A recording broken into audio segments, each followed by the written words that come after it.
Now, recently, you were on live, and while you were on live, you addressed your situation with Finesse2Tymes and his son King. Yeah. And it sounded like it was reported that you had called CPS. It ain't reported. I did it live on television. I called live on television.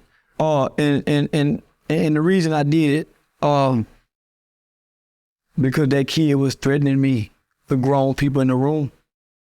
And what we're seeing right now in America is we're seeing some of the youngest killers that we've ever seen in the black community coming from this culture.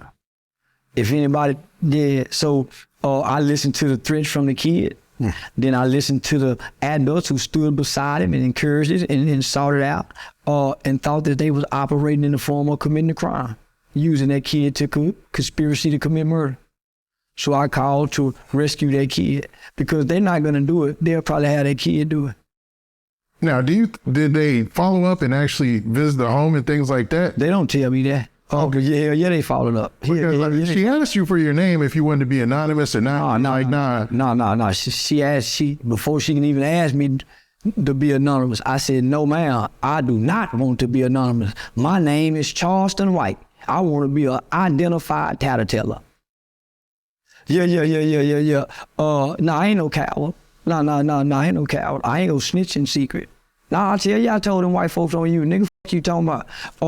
And I did it proudly. My mother was a foster parent and worked for CPS for a long time, over 30 years. So I watched hundreds of kids come out of my mother's home that had been dealing with all type of trauma. So, nigga, I know what to look for. So do you think him being in that environment is trauma? Yeah, very much so. If a kid sees as trauma, even though it's exciting him, it's still traumatic. Even though if he's turned on at 10 years old and he sees, that's still traumatic to his brain. Yeah, because the brain hasn't developed. Come on now. Yeah. So to hear the lyrics that he hear, come on now, that's traumatic.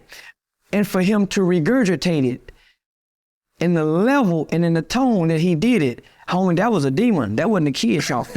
No, you laughing. A demon? Because they attack children too. Children are possessed. You saw the movie. The spirit ain't, kids ain't off limit. Kids ain't off limit.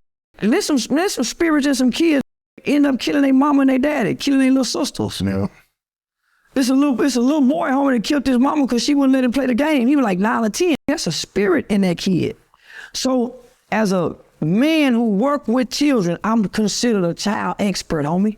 I train government agencies who work with kids, juvenile facilities. This is documentation.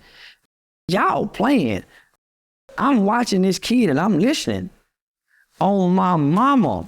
So I'm saying that kid is having or will have. If you put that 10-year-old around another 9 or 8-year-old little girl, he goes touch they, because he's gonna mimic all of these things he's been around. Children mimic what they see and repeat what they hear. And she was just mimicking and repeating. So it ain't the kid, it's the environment. So I'm saying, if I don't have a structured home life for a kid, why would I take him in?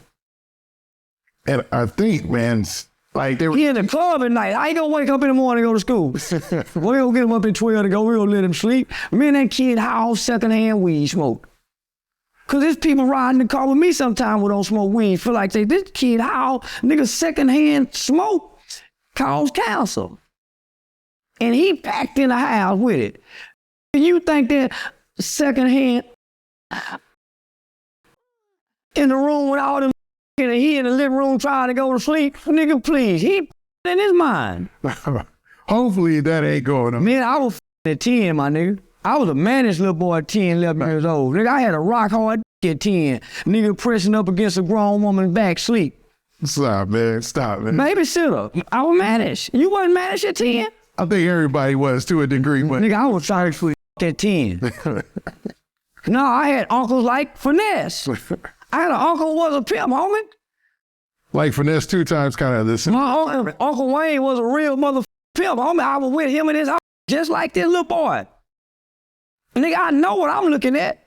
A little Charleston White. I talk like that when my mama and them wasn't around, because my uncle and them were like this. I was everybody's little favorite, just like that, homie. So that's how you feel like you could spot where there's some going on where you take that? I was a delinquent kid.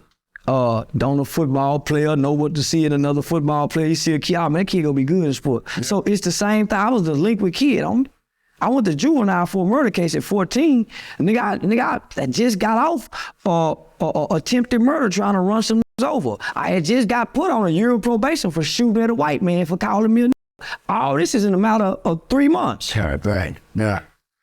And it seems when, especially for young boys, when they're at their wildest, trying to tell them to, you know. Homie, and I wasn't a bad kid. I just wanted to fit in with the culture. Mm-hmm. I tried to ride skateboards, but niggas wouldn't ride skateboards. At a point, everybody tried riding skateboards. Nah, I really wanted to be a skater, nigga. I could do all that shit. Because I didn't grow up in the hood, nigga. I lived in the suburbs. And white kids with skateboard, throwing it hard to the side. Yeah. But when I go to the hood with my skateboard, they ain't skateboarding over here. Yeah, true. You see what I'm saying? The culture, homie.